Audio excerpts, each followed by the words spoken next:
Om Namo Bhagavate Vasudevaya. Om Namo Bhagavate Vasudevaya. There's also a one-volume edition for those who have good eyes. We're reading from Srimad Bhagavatam, Canto 2, Chapter 7, entitled Scheduled Incarnations with Specific Functions. We're on text 48. Text 48, Chapter 7. Narayanam namaskritya naram chaiva narottamam devim saraswatim vyasam tato jayam udirayat. Before reciting the Srimad Bhagavatam, which is the very means of conquest, one should first offer respectful obeisances unto the personality of Godhead Narayan, to Narayan Rishi, the supermost human being, and to Mother Saraswati, the goddess of learning, and unto Srila Vyasadeva, the author. Nasta prayeshu vadreshu nicham bhagavata sevaya bhagavat yutamashloke bhaktir bhavati naishtiki. By regular attendance in classes on the Srimad Bhagavatam, and by serving the pure representative of the Srimad Bhagavatam, loving transcendental devotional service to the personality of Godhead who is praised by transcendental songs is irrevocably established in the heart. Text 48. Sadriyak Niyamya Yatayo Yamakarta Hetim Jayu Svarad Eva Nipana Kanitram Indra Sajanyamya Yatayo Yamakarta Hetim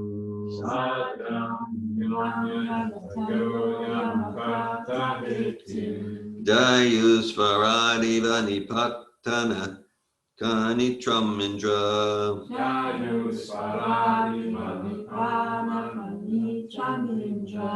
Sajanyamya Yatayo Yamakarta Hetim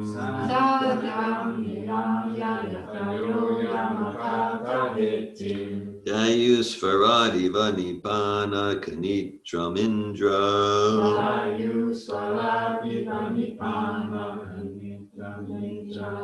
Sajanyamya Yatayo Yamakarta Hetim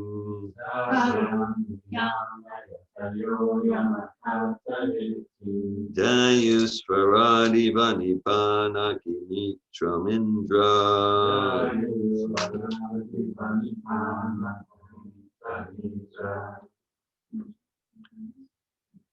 Would others like to chant? Sadhayam Yaminam Mayaya Tayo Yamakarta Sajanyam Yayatayo Yamakarta Hetim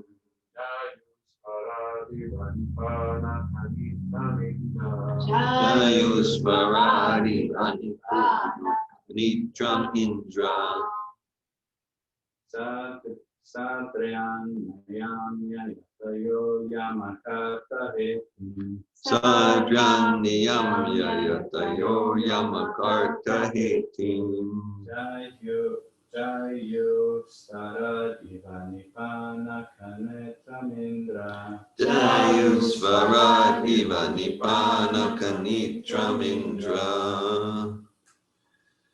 Satyam Niyamya Yatayo Yamakarta Hetim Sajanyamya Yatayo Yamakarta Hetim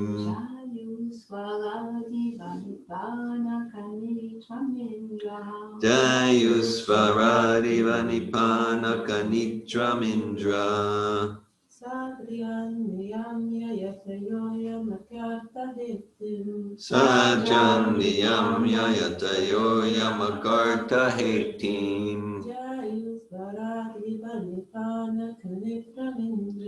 Jayus Varadi Vanipana Kanitram Indra. Would anyone online like to chant?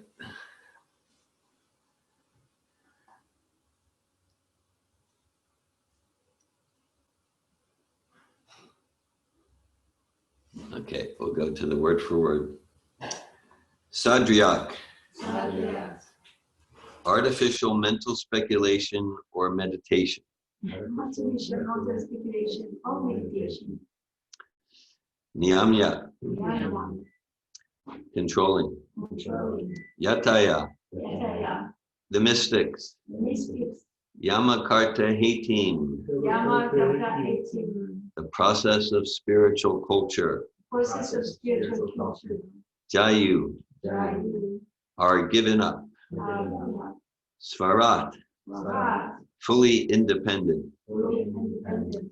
Eva, Viva, as. as. Nipana, Nibbana, well. well. Kanitram, Nitram, trouble for digging. trouble, Indra, Indra, the controlling demigod supplying rains. controlling demigods supplying rains. Translation.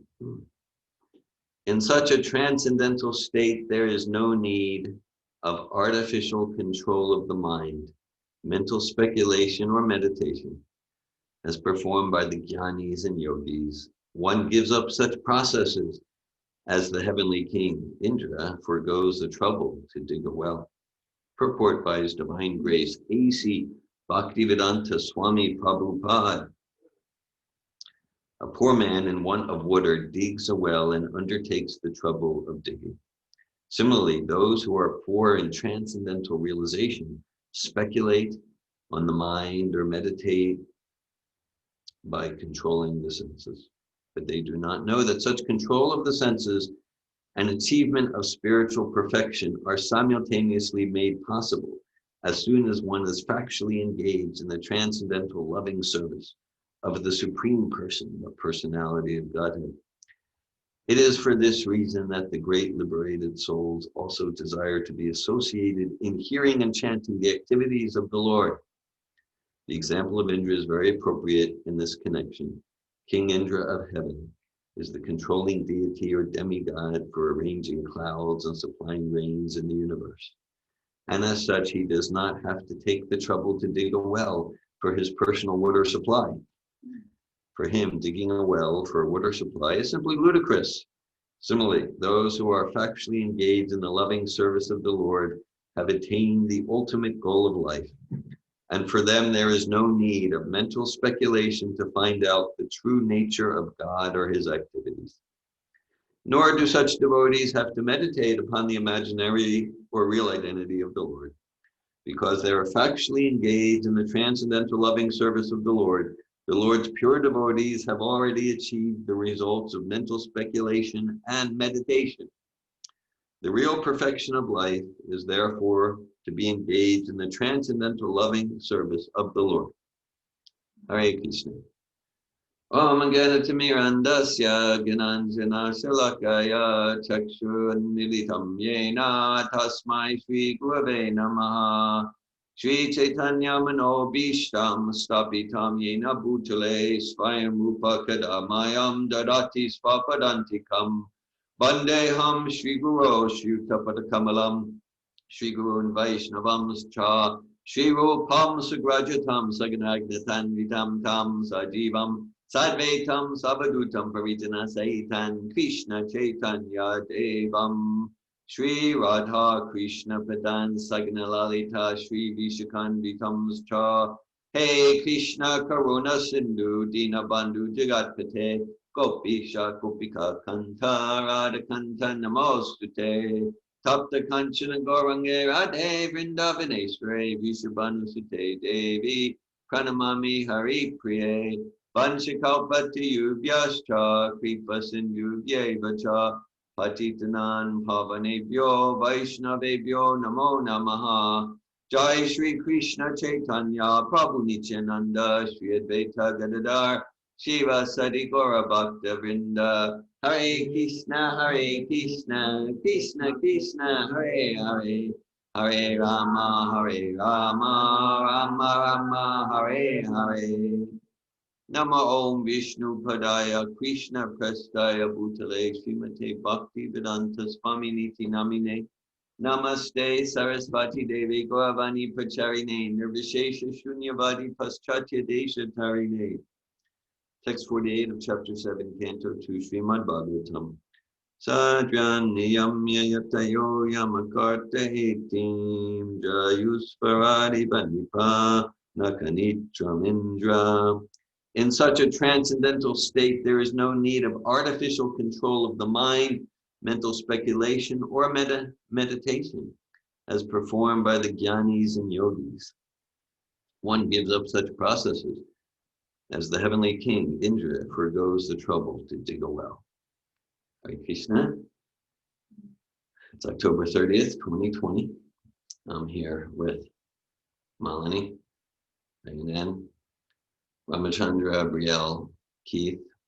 Here online, there's Daru Brahma, Sarah, Narayan, maybe Eze is there too, Lakshmi Priya, Kara, Anandini, Ladini, Shakti, Kim, and Gajendra. Hare Krishna. All right, so this is Lord Brahma, and speaking to his son and disciple Narada Muni. And in the Bhagavad Gita, in the second chapter, there's a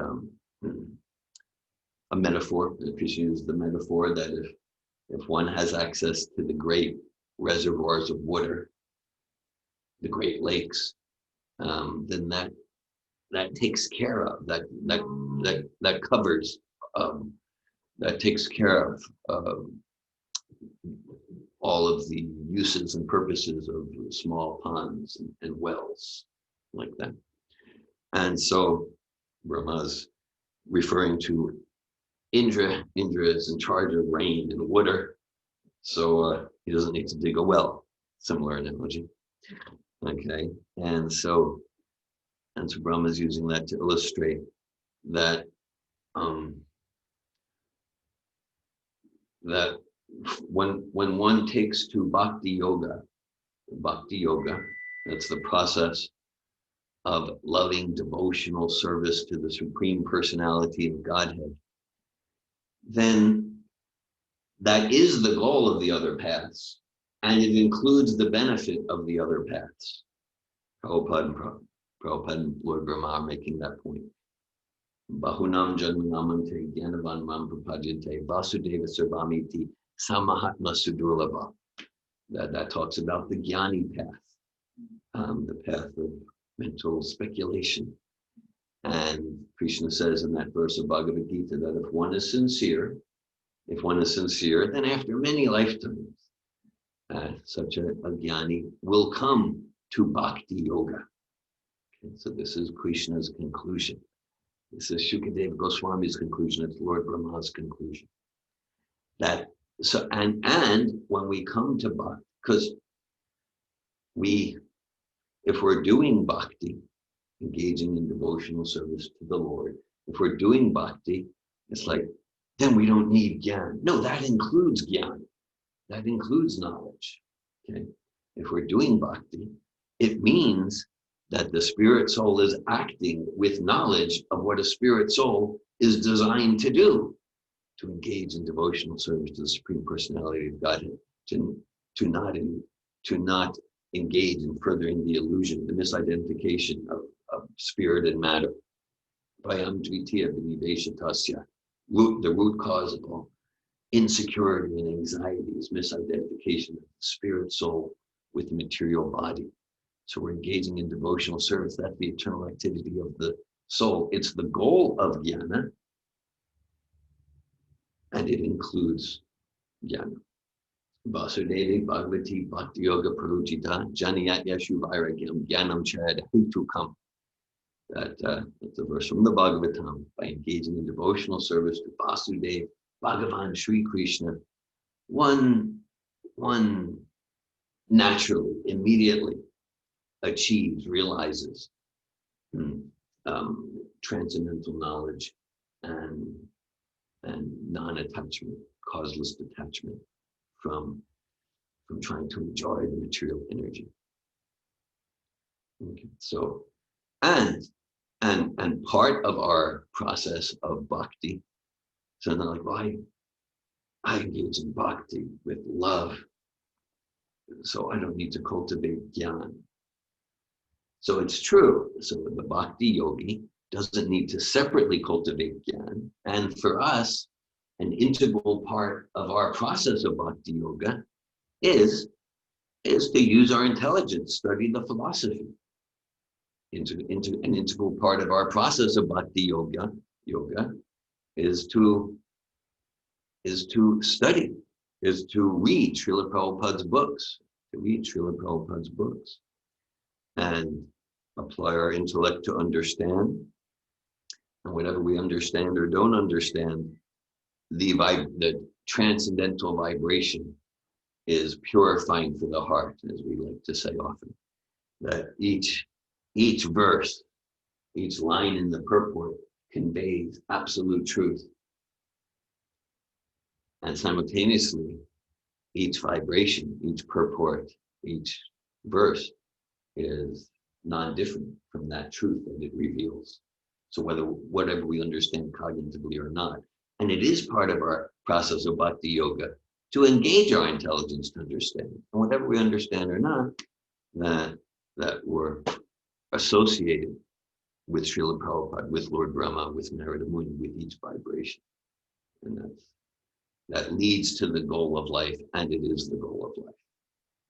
And similarly, with the wells and the large reservoir of water metaphor, that the idea of the yogis, Krishna says, like call it the physical yoga chapter 5, chapter 6 of Bhagavad Gita.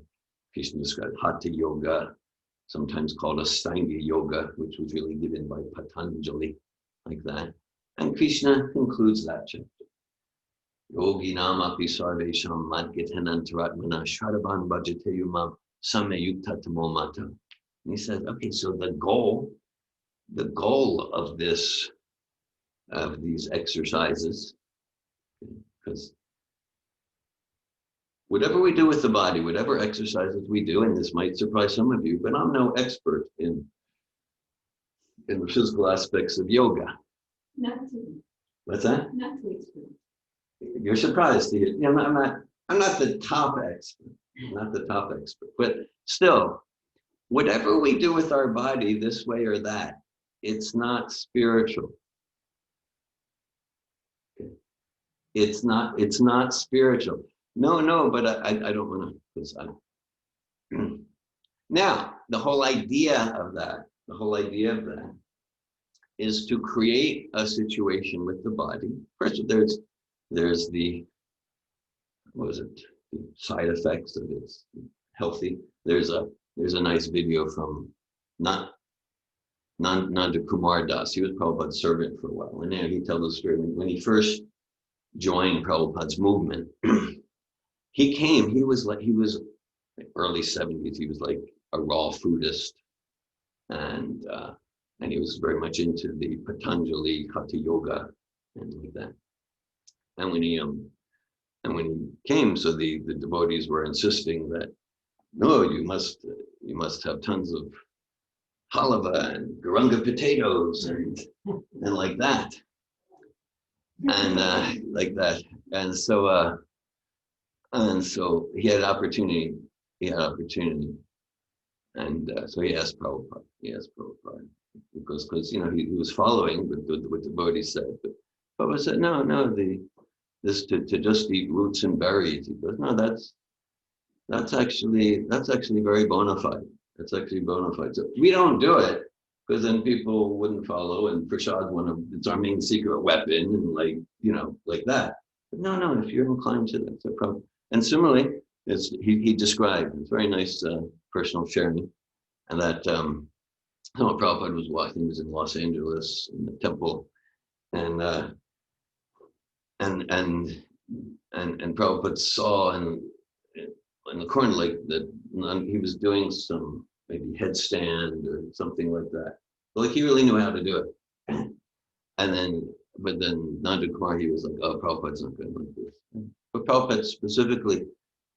Prabhupada brought up the topic with him. He goes, oh, I saw you doing these asanas. And Prabhupada said, this is very good. This is very good to keep our health, in good shape. This is very good. not as perfect an exercise as like tennis or something. So no, so these things, but in themselves, any bodily exercise is not spiritual in itself. And the idea is that it creates healthy body and it creates a peaceful environment for the soul, for the mind to be peaceful enough to meditate on the Lord in the heart. That's spiritual. That's spiritual. And again, so to enter into that bhakti, meditate, smarana, meditating on the Lord in the heart, and then the idea is detachment from material sense gratification, gross and subtle. Okay, and then Lord Brahma is saying, and then one engaging in bhakti is connected, is living the instructions of the super soul. So you've got the great reservoirs of water. It's not like, oh, the pond's useless. No, but if you got $1 million, it solves your $100 problems.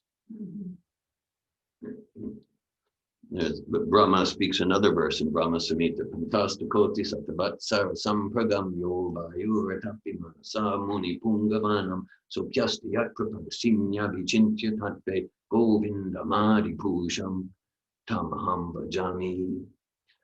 And he says there that the yogis, the serious yogis, and they might meditate for millions of lifetimes, or the jnanis, speculating for millions of lifetimes, that if they're successful, they'll get a glimpse of the rays of the effulgence of Krishna's toenails. If they're successful, meaning, whereas one who's simply appreciating Galabjam and Krishna Prasad, they've far surpassed. I'm smiling. Okay. Yeah. So that's the goal of these processes, and so here, so it describes the Veda, Prabhupada's books, the Vedas. It describes sambandha. The English word bandha, to bond together. Sambandha means our essential connection, our essential relationship. And that's, we are spirit soul, Ikleshvara Krishna Arasabhavricha. And Krishna is the controller. And we are servants of Krishna. We're not matter, and neither are we the Supreme Spirit. We're Jiva spirit souls. Jiva Arasrupoi Krishna Nityadas Krishna Tatastashapi. Beta Prakash. And we are, that's our essential position, to be servants. And that's our bliss, that's our happiness. So there's sambandha and there's abhideya. Abhideya, what's the activities that naturally flow and emanate from realizing our position? Those are the activities of devotional service. Shravanam, Kirtanam, Vishnu, Smaranam, Padasevanam, Bandhanam, Archanam, Dasyam, Satyamatma, Nivedanam. It's described here. They desire to hearing and chanting. Hearing, these are the natural activities. Or in terms of the rasas, the Madhurya ras, the Sakya ras, the Vatsalya ras,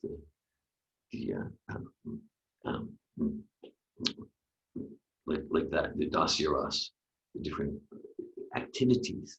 So spiritual life is dynamic, it's active, it's a very dynamic piece. Mukti Mukti Siddhi Kami. Sakali Ashanti. As long as one has any sort of desires other than serving God, guaranteed we will not be peaceful. Because we're not living our nature. We're alienated from who we are. Krishna Bhakti, Krishna Bhakti Nishkama Ata Eva Shanta. And the devotee is very fully engaged, whether in this body, in this world, or in the Vaikuntha planet, or Goloka Vrindavan. And the devotee is Ateva Shanta, fully peaceful, fully peaceful. Not a running away to the forest sort of peace, a very dynamic peace. Actually, yesterday, after tennis, Satyasati and I, we were discussing the nectar of devotion and the nectar of instruction. No, we were. No, trust me on this one. We were talking about enthusiasm. We were talking about enthusiasm. And so how Prabhupada defines enthusiasm in the Sri Upadeshamrita. He defines it as endeavor executed with intelligence. So we endeavor with full intelligence to serve Prabhupada's mission, and then we're peaceful. So like it's not like an ignorant peace. It's not, oh, there's a peaceful, I'm just hiding under the covers, I'll be peaceful. It's not a runaway escape. Peaceful, like, yeah, it's peaceful. It's peace in the mode of tamas, like a rock is, there's one pastime with Prabhupada, and he was talking about peace. And there were some, I guess my impression, let's call it, hippie type. And, well, actually Prabhupada was talking about devotional service. And then someone asked about peace in a particular way. And Prabhupada, maybe with a hint of disgust, when, oh, they want peace. Meaning he was understanding that the kind of like a rock is peaceful. Okay, is that the goal of spiritual life, to be like a rock? Of course, Prabhupada's living the supreme peace. Lord Brahma's living supreme. Lord Brahma's, he's managing the entire universe. So lots of management, lots of administration. So this is a dynamic peace, bhakti yoga. We engage with full enthusiasm, intelligence, fully engaged. How to cultivate the life of the soul, the life of all transcendental knowledge, and share it. We were reading this morning before japa period. Narada Muni, Narada Muni. Narada Muni, sometimes he can go anywhere. He can go to the nicest Vaikuntha planets. He can go anywhere. But sometimes he goes to hell. He goes to the hellish planets. Right? So it's not peaceful there. Right? Whatever, like, of course, we can speak of the hellish planets. We can speak of the hellish planets as like some sort of, oh, this is some mythology or something. I feel safe to say that everyone participating in this group right now, the 20 of us or so, that we've all experienced hellish planets. Right? Maybe yesterday, I don't know. But if we did a cross-section of our heart and mind, we've all experienced hellish torment, maybe physically, certainly mentally, emotionally. So it's not like, oh, this is some far-off mythology or something. It's very, at the same time, there is a geography. So Narada Muni would sometimes go there with full enthusiasm, because this bhakti yoga, it's a way to not be disturbed by the disturbances, whether experiencing relative heaven or hell. And we've all experienced both relative heaven or hell, heaven and hell. The idea is that there are disturbances, but starting a week from today, we're going to be conducting an online seminar. A main theme of the online seminar is life is disturbing, life is difficult. Sometimes come to Sapporo, be happy. So that's the main message. Life is disturbing, life is difficult. Resist that fact. Yeah, you'll be miserable. Surrender to that fact, and then we open the door to some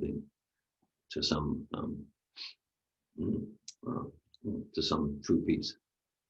And it comes from Scott Peck started his book, The Road Less Traveled. Life is difficult.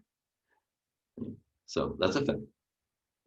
And then he said, and once we accept that, then it doesn't matter. Then we can live purposefully and actually be fulfilled. Not necessarily happy, but at least fulfilled, enriched like that. But if our goal of life is to just fix the difficulty and to make it not be disturbing anymore, okay, then he's a psychiatrist because that's what neurosis is about. That's what psychosis is about. Yeah. So now we go to hell. Very disturbing situation. We've got like chant Hare Krishna, Krishna Krishna, Hare Ram, Ram Ram, Hare. And then hell is still hellish. And you don't need to be disturbed by the disturbances. You can be blissful in the face of the disturbances. That's bhakti yoga. That's bhakti yoga. And so Prabhupada Brahma we're discussing Vishayavini Vartate Nirahavasti Dana Masa Rajan Sokya Param Justani Vartate. That describes one gets the higher taste and then there's no longer a need for a separate effort for small wells or small ponds. One gets the higher taste that comes from the soul engaging in bhakti. And then the mind is controlled, detachment from matter, because we lose the taste for the lower taste. So then the question, natural soul. So why not commit to this process? I know, it was maybe about 5 weeks ago. I think it was during a Gita course discussion that I told, and I told this story here a few times over the years. But I was just visiting the state college, Stambadas's Bhakti Yoga Center, Penn State College, Pennsylvania, and I would just go for the prasad, and sometimes he would switch the time. So I thought I was getting there right in time for prasad. There would be the class, and it wouldn't look good to just, and you understand. So so anyhow, but then there was, so I was like just kind of in the back, like when do those samosa things come out and things like that. And so but anyway, he had like more like an inner group, or maybe even coming, and they'd showed some seriousness about spiritual life, unlike David Wolf sitting in the back like that. And so, but then at one lecture, he was just, and he asked the question. He asked the question. Okay, who here? Raise your hand if you have read Bhagavad Gita as it is, cover to cover. So they all no one raised their hand. So then he said, what are you doing with your time? I want to know. What are you doing with your time? I want to know. He of course didn't understand. I was doing very important things with my time. If you were like whatever, but so so I was clear, like, he's really taking a stand. He's taking a stand. So, and he back in those years and afterwards, and then starting in the summer of '83, I started to chant 16 rounds per day. I never had a period. I had the prasadam period. I never had a period of like, I'll chant 2 rounds a day. When I backpacked around Europe and took a boat from Italy to Greece and Greece to Israel, I went to 16. And I went to 16 rounds per day. I never had like a 1 or 2 round period, but it took me more than 1,000 plates of prasad to make that commitment. But and then I had a period where like I would find something in Prabhupada's books that like I wouldn't understand, and I would take that as an excuse to not commit with full enthusiasm, And then I was tormented because there I was after my period at the Wujs Institute, that's the World Union of Jewish Students. It was in Iraq, Israel, in the Negev Desert at the time. And I joined the ashram in Renana outside of Tel Aviv. And so I was like there, but I was finding reasons. I was consistently finding reasons to not surrender, to not commit with full or near full enthusiasm. I was pushing forward. And so it was never like, for me, in my personal experience, Hare Krishna Parampara Prabhu, for me, it was like, it was never like I had any alternative of something to go towards. It's just, I had something that I wanted to run away from, and that was Bhakti Yoga and Krishna consciousness. And so I would come up with, oh, here's something that doesn't make sense to me. So I would have an excuse to try to run away from it. But there was nothing like to run towards. There was nothing that could compare to the philosophy given by Lord Brahma, given in these books. Nothing that could compare to the purity of the lifestyle. Nothing that could compare to the experience that when I am engaged in this process, the experience of it. And so still I'll read things. And of course, I'm realizing more principles 40 years later that even if there's something I'm not getting in a particular sentence, that I understand a few different principles to process it in a spirit of discovery. That, oh, this is exciting. This opens a door to deepen my understanding, rather than this is an excuse to run away. Now when I run away, I just run away. There's not a pretense of, because I found some flaw or something. Just run away, meaning because I want to be the controller and the enjoyer. And I don't want to serve Prabhupada and Prabhupada's mission like that. So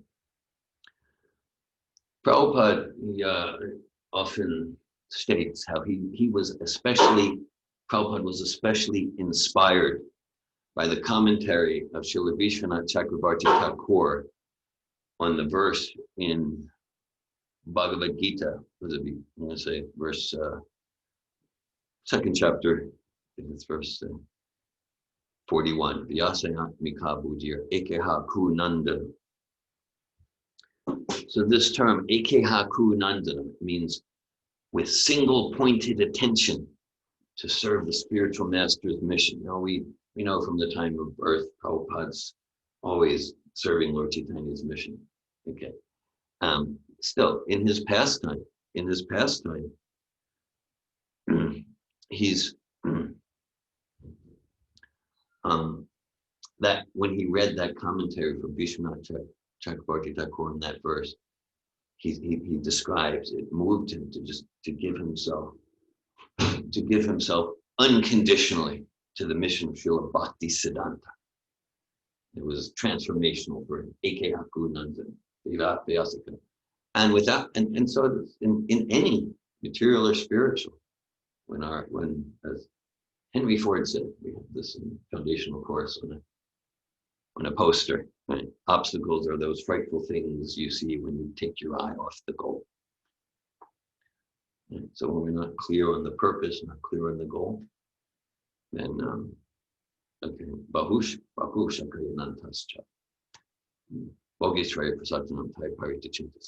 then the mind splayed here and there. That is not a happy condition. It's not a peaceful condition. So, yeah, so this commitment, and there's like conceptions like, oh, well,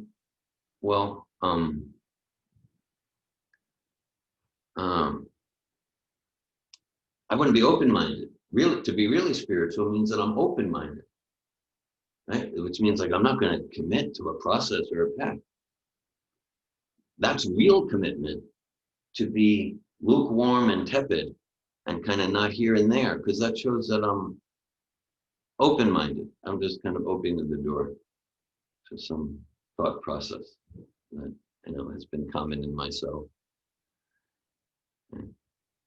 So there's a lot of deception. Right, as if there's a contradiction.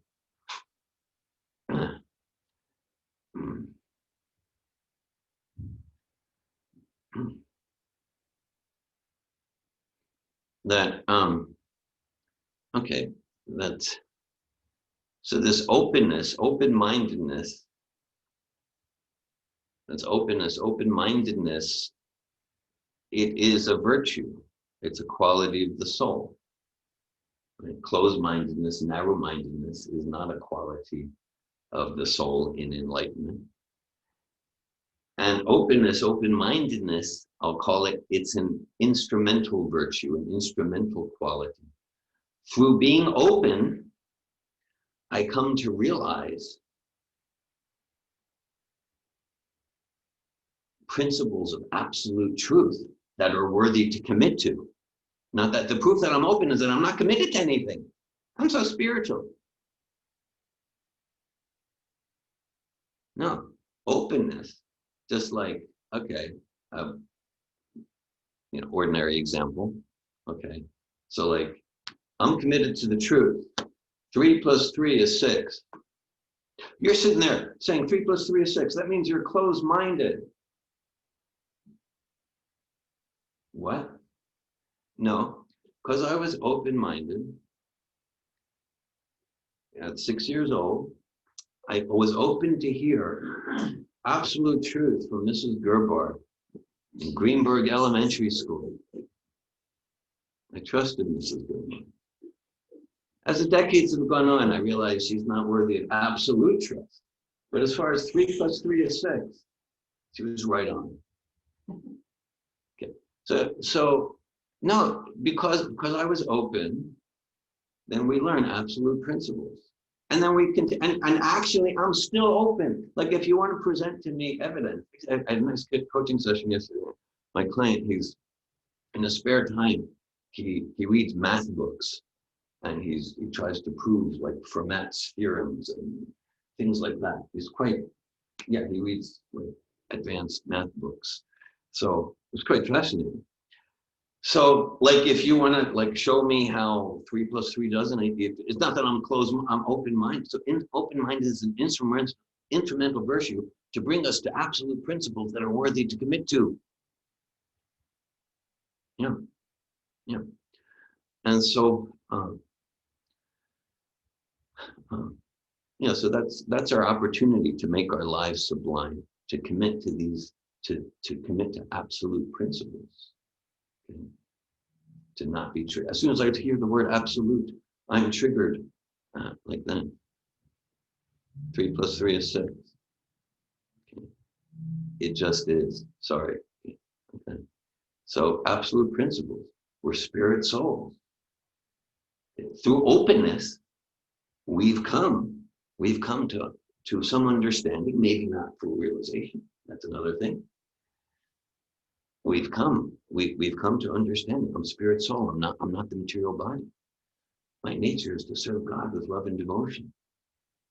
Absolute principle. I possess personhood, so does the Supreme. Through openness, we come to recognize, Srila Prabhupada's a pure devotee of Krishna. I serve him, and I develop the real dynamic peace of the soul. So this is our opportunity to make our lives truly sublime. We get to look, what are we standing for? Are we standing for fierce, non-committal position? What are we standing for? What's our legacy? What's our legacy? What are we standing? Where are we standing? We're standing for self-realization, bhakti yoga, in a solid way. It's a verse Prabhupada often references. Shruti smriti puranadi punchatra vidivida. Aikantiki harer bhaktir utpatayaiva kalpate. That describes that even devotional service, not done according to the authorized principles, It could be some value, but it's a disturbance. So standing for an absolute principle, the power of the parampara. And I'm dedicating my life to following it. And I'm always off course, but that's my destination. Always off course, but that's my destination. Not like I'm dedicating my life to it, and yeah, in a sense, I'm failing all the time, and that's always my destination. And okay, what's my compass to know where I'm at? And am I 5 degrees off course, 20 degrees? Okay, so then we have our current link to the parampara, Srila Prabhupada. But look, in these processes described here, jnana process, yoga process, Patanjali yoga, hatha yoga, like that. Okay, there's genuine process. We described that with Nandu Kumar's testimony. There's genuine process. And one can follow them. And if one is serious, then one comes to Bhakti Yoga, which includes all the benefits of those processes. But then also, whether in the name of Bhakti Yoga or Mystic Yoga, Hatha Yoga, Jnana Yoga, also in the name of processes, there's, apart from the genuine thing which leads to Bhakti, apart from the genuine thing, there's just a whole lot of fluff, bluff, and nonsense going on. So we're standing with, what's our standing? This form of fluff and bluff for this month, and this form of fluff and bluff for that month. Or I'm standing with Vaishnava Parampara. I'm standing for Bhakti Yoga. And I aspire to give myself 100%. That's our opportunity to make our lives sublime and to leave a legacy that will leave enduring, eternal footprints in the sands of time. So this verse, text 48 reads, Sajraniyamyayatayo yamakarta hetim jayusvaradi vanipana kanitramindra. In such a transcendental state, there is no need of artificial control of the mind, mental speculation, or meditation, as performed by the jnanis and yogis. One gives up such processes as the heavenly king Indra forgoes the trouble to dig a well. Hare Krishna. Thank you for your association and presence. Thanks for listening. I welcome any questions or comments at this time.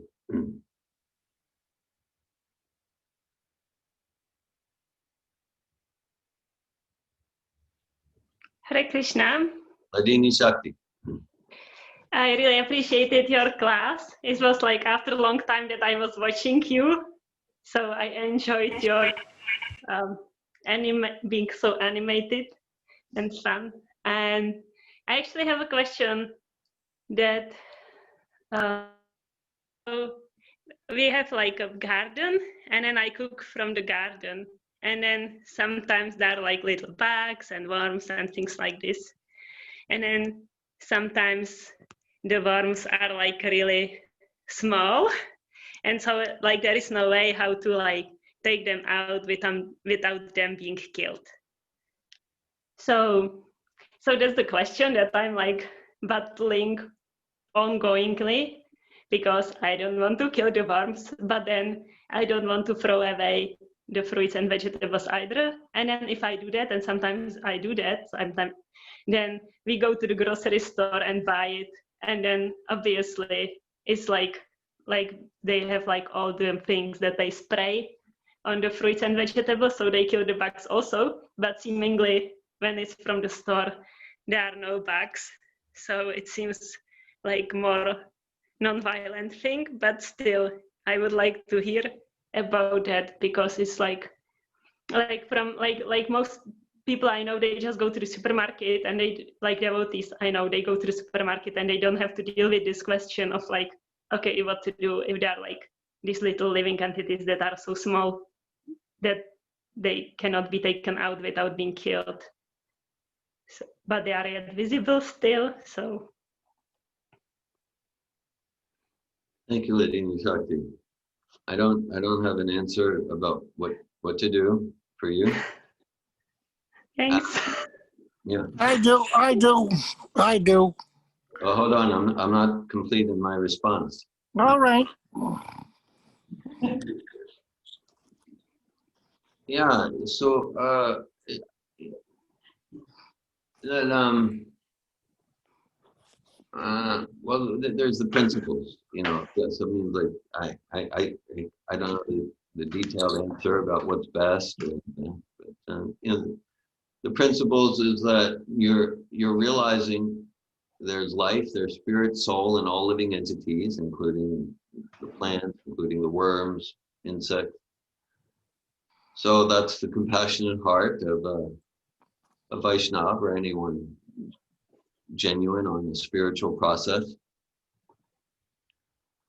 And just like Arjuna in the first chapter, Prabhupada's appreciating his compassion for all living entities, including those in the bodies of enemies.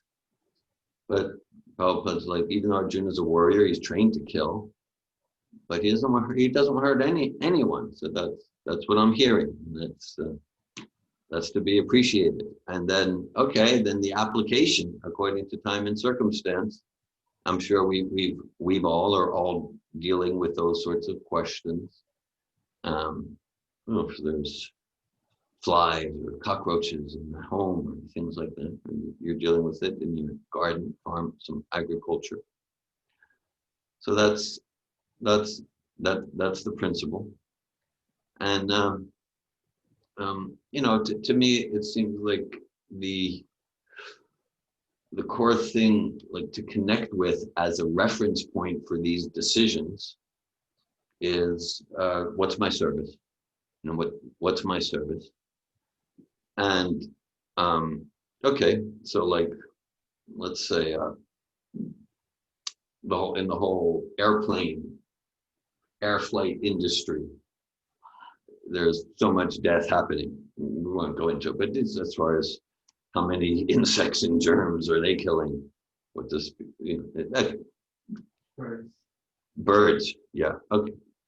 All right. So then Prabhupada could say, well, I will not fly on airplanes because I respect all life. Well, Prabhupada understood. He understood. It's my service to fly to San Francisco. And so early in 1967, he flew to San Francisco, and he flew around the world 14 times in 10 years. So that's the key principle. I mean, that's the key principle. And then because hastani sahastanam apadanam chaduspadam matam tatra pauguni jivo jivasi jivanam. This world, one living entity will kill another. One living entity's food for another.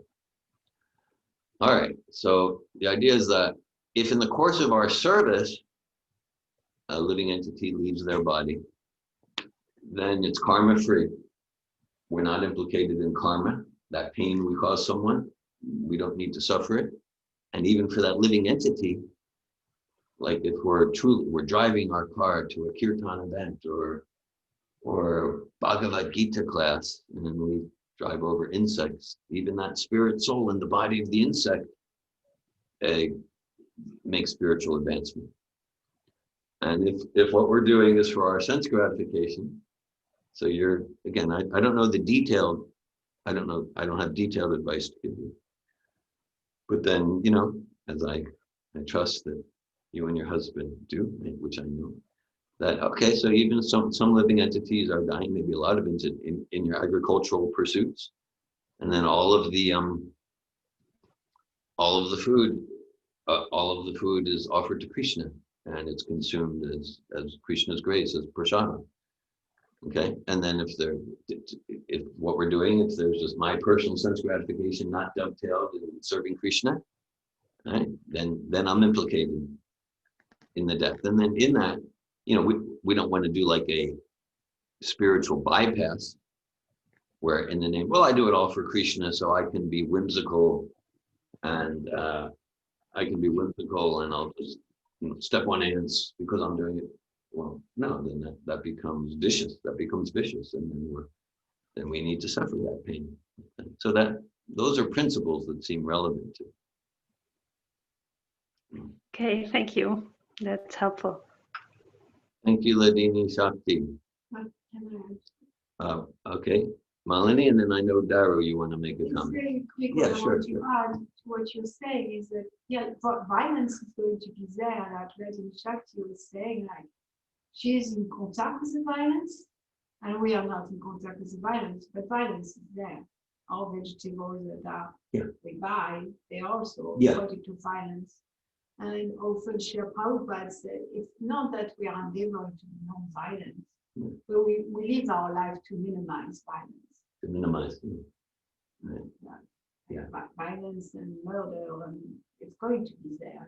Even along the path of the life we choose to live, it's like it's practically impossible to not.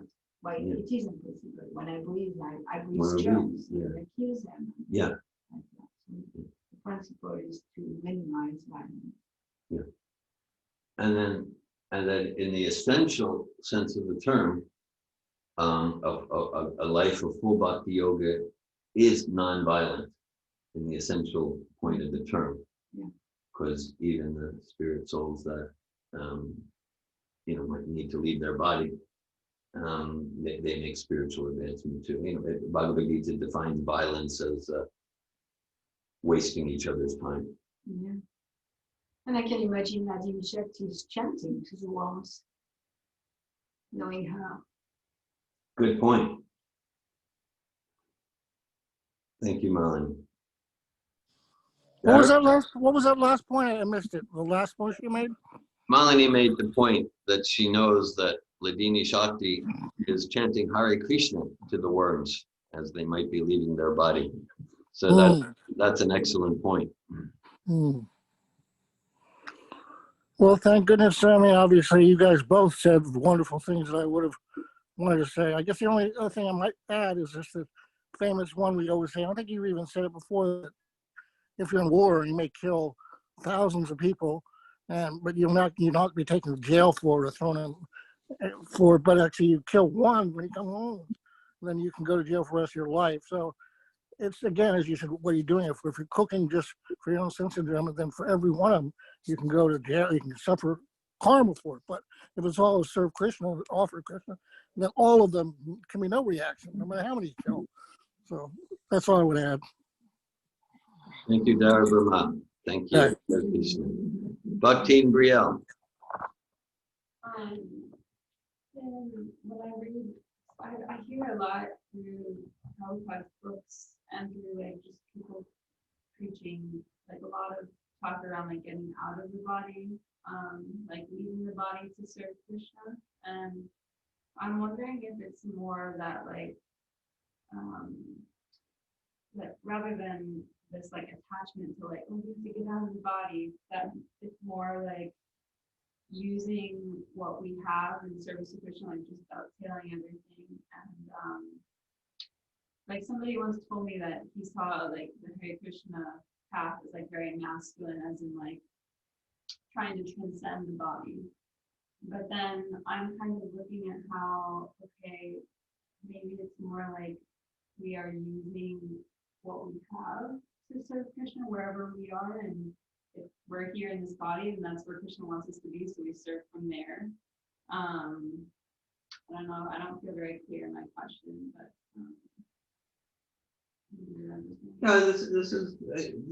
Well, from what I'm understanding of what you're saying and asking, Bill, this is the principle of Yukta Vairagya. Prabhupada references this principle. I don't think it's overstating the case to say tens of thousands of times.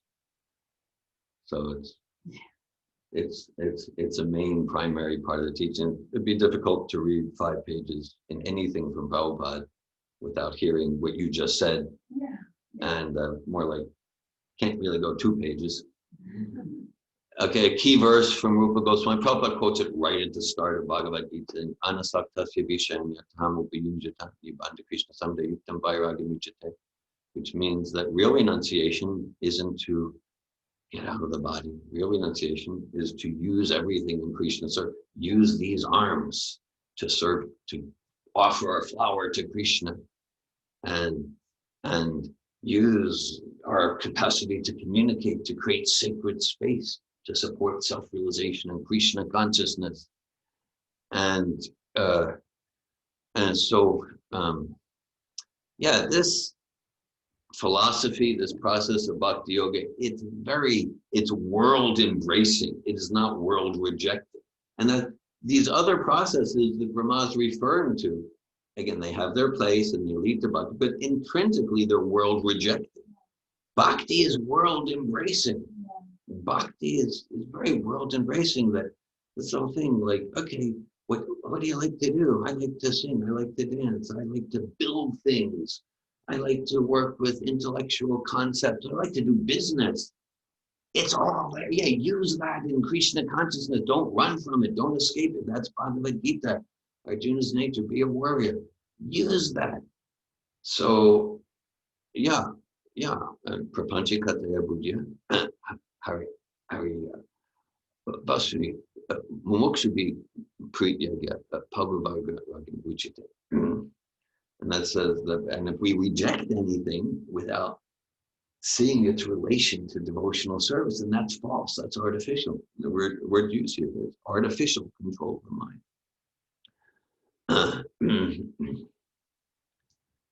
So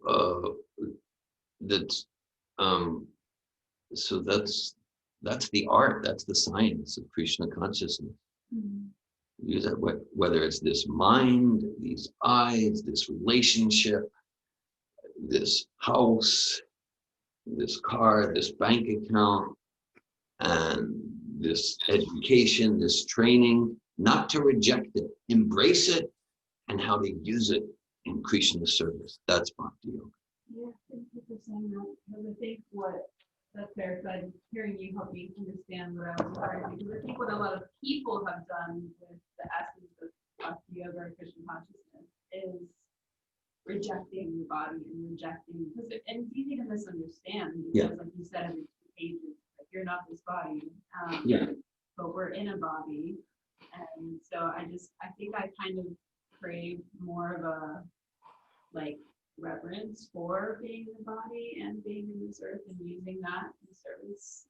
And I think just people within there's so many devotees are so disconnected from their bodies and their emotions, and it's like it's just interesting.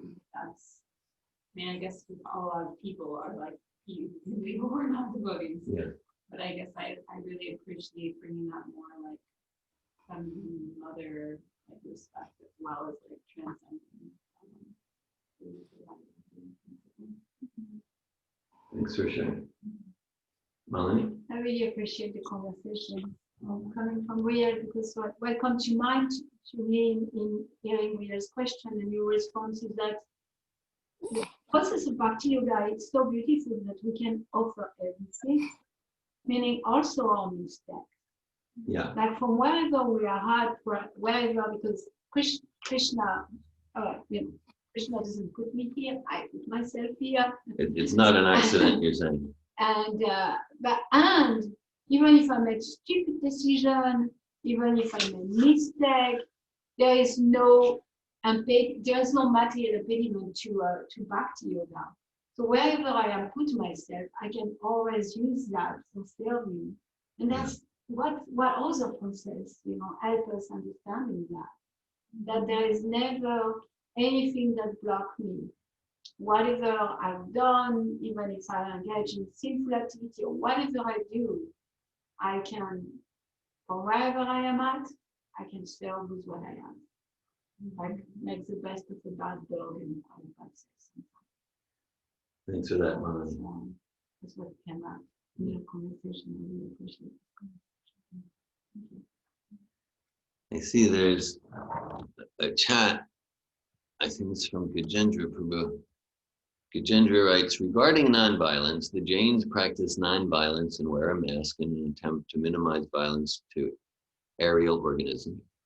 Perhaps the COVID virus is a Jain plot to get everyone wearing masks. Is it successful? That would be a comment that only Gajendra could make. I think if I didn't even see the name attached, I thought that probably comes from Gajendra. Hare Krishna. A comment About the Jain? I'm practicing Jain. Parampara, Prabhu. Yes, so I think I appreciate really the last thing you said. Like, well, I guess it's not just devotees. Lots of people are not connected with their body. So that's what I would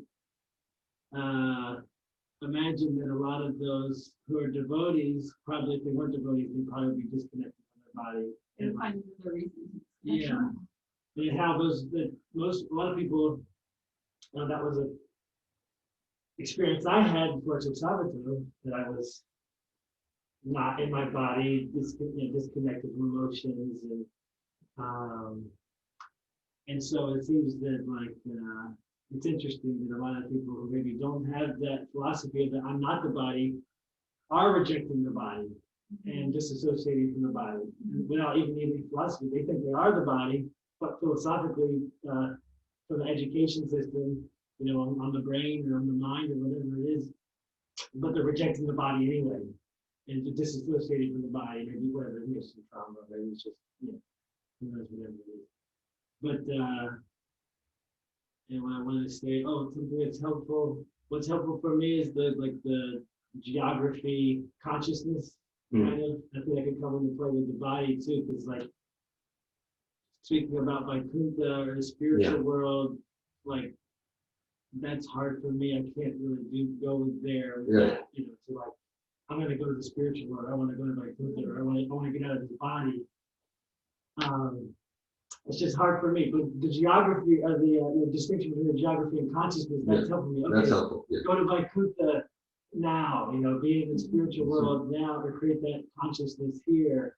And so similarly, I think with like getting out of the body, it's like Prabhupada is not in his body, material body or whatever. It's a consciousness of not being body centered in consciousness and not identifying with the body, rather than actually being not in your material body. Thanks for sharing that. Yeah, and it's, and also referencing your Sappho experience.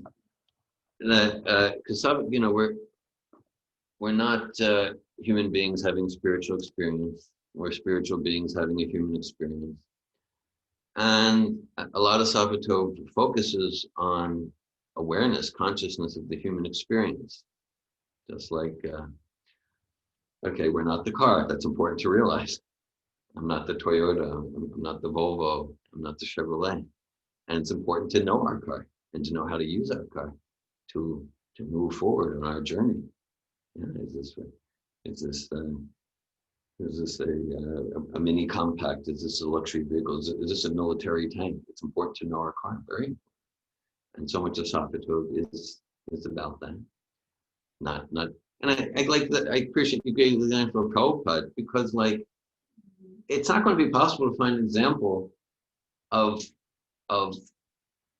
apart from Prabhupada's state of spiritual consciousness, Vaikuntha, Vrindavan, like someone who's just like more practically oriented, because he was, bhakti, like that. I mean, Prabhupada, like in his accounting, like I don't know a better accountant. No, really. I mean, just like something like so-called mundane and grounded. I mean, he kept track of every penny. Prabhupada noticed who's wearing socks and who's not wearing a sweater.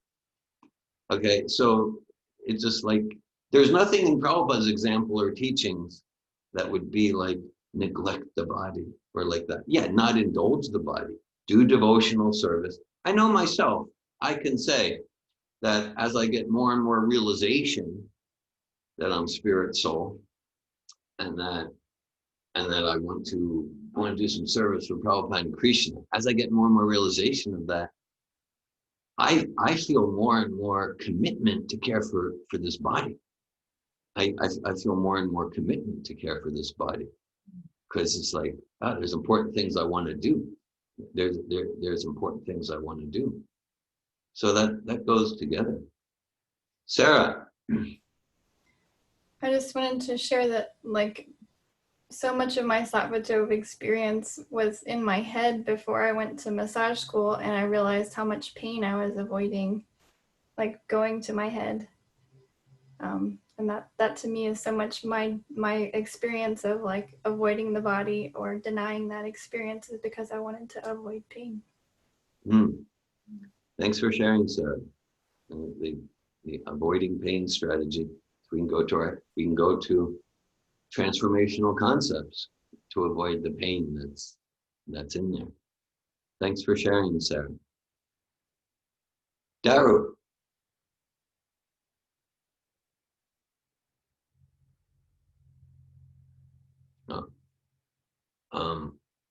Maybe Daru's hand was up from before. Anandini. Yes, I appreciate this class and discussion a lot. And I want to share a very fresh experience. Just this morning, I was invited. You're hearing me? Yes, I'm hearing you good. Okay. I was invited to speak at a campus at a teacher training about learning, intrinsic learning, in homeschooling. And so they wanted to know what's my approach. And all I did really, I shared about the diamond philosophy. I shared about the one in front of the zeros. I even asked them the question at the beginning, like, if you have a child with a math problem, who are you taking care of, the child or the math problem? And just like, I shared this knowledge in this context of teaching, and they were just so amazed, like the students and also the trainers, about the clarity of this knowledge. And it was they were just like, wow, this is the clarity we were looking for. We speak about unfolding the potential, but what is the potential? And everyone just connected with the diamond philosophy, with be do have, with the one in front of the zero, taking care of the child who has all the ability to solve the problem rather than solving the problem. So I just have this very fresh experience of how I don't know how much crystal clarity is in Prabhupada's teachings, and how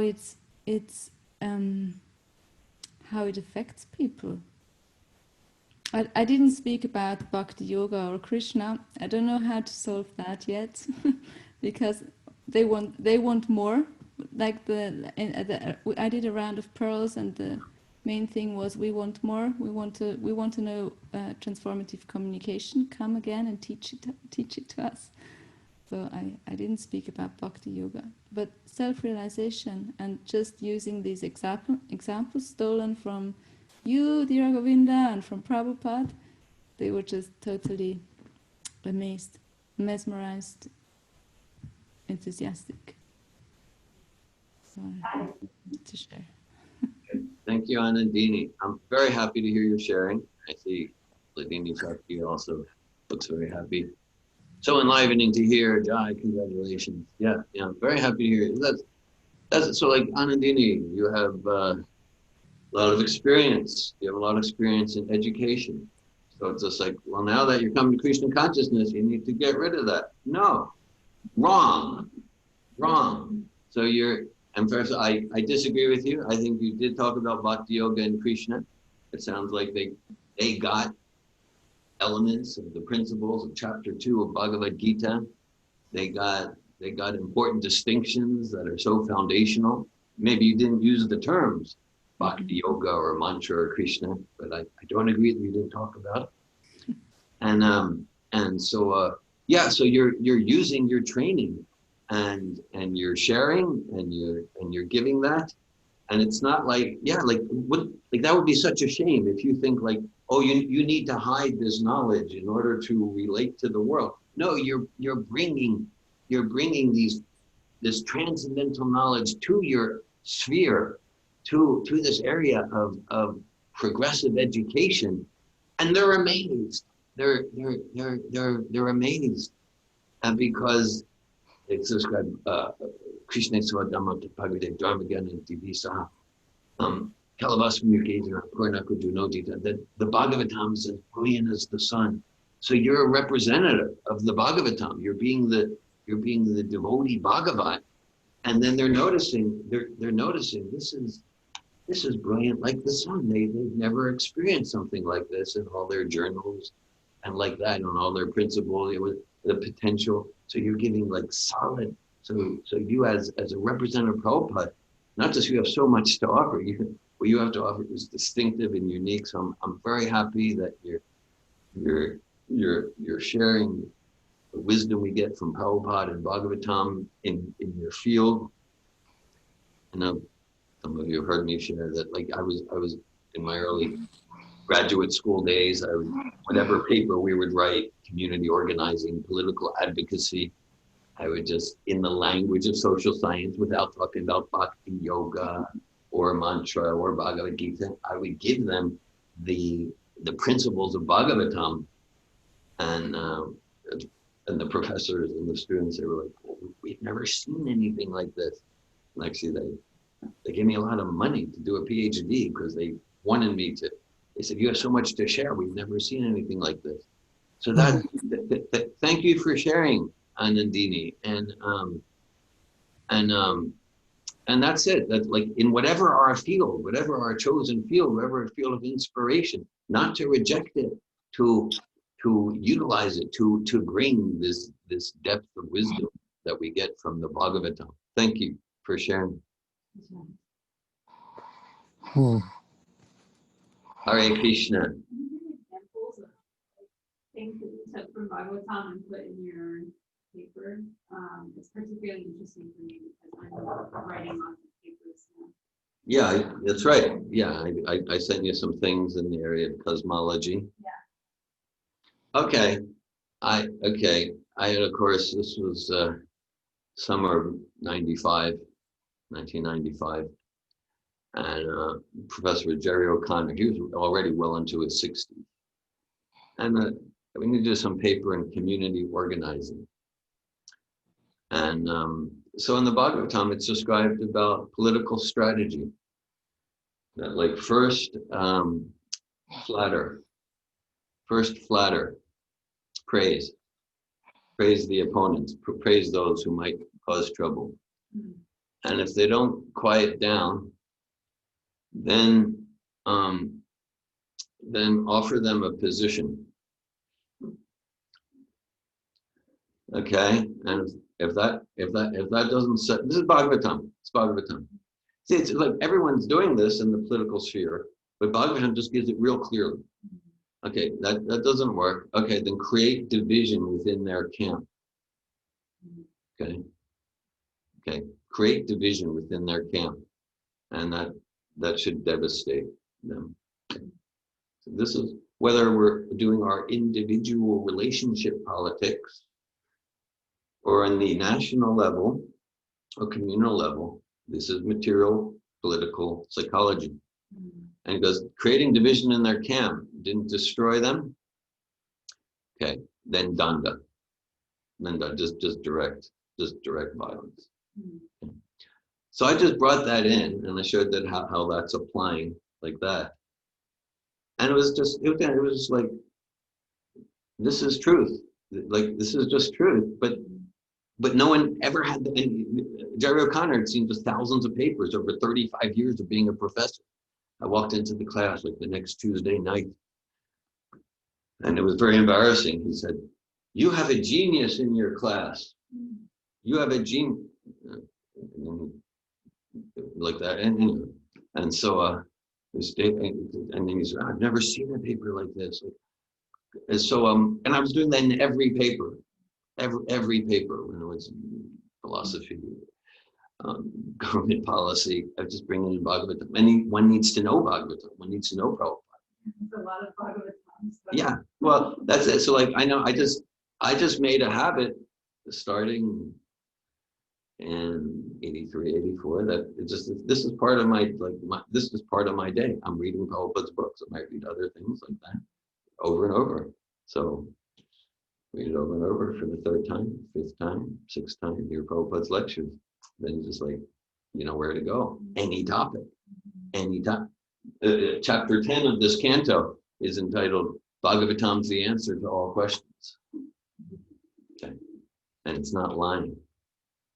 Every topic. And so, but then it means like we need to spend time to read Bhagavatam and Chaitanya Charitamrita and Nectar of Devotion. Yeah, and then I'm doing that in all the classes. And then they came and said, well, you have to do a PhD or so much to contribute to the world. But the PhD program was in Tallahassee, 2.5 hour drive away. It wasn't so convenient. I had 2 children at the time, and you know, things like that. But they said, like, you won't even need to do a teaching assistant. So not like you'll need to teach classes. We'll just give you the topmost university. I essentially, for bringing Bhagavatam into those papers, I made $60,000. I don't want that to be the motivation. And I'm glad to say that that's just like whatever. This is just like my favorite thing to do is to read Prabhupada's books, is to just read Prabhupada's books and to discuss them. I get great joy in this, and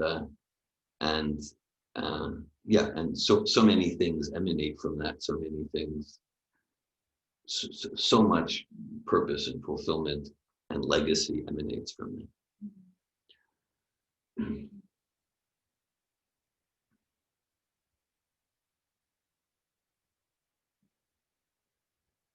Srila Prabhupada ki. Srimad Bhagavatam ki jai. Hare Krishna. Thank you. Thanks for joining us. Hare Bo. Hare Krishna.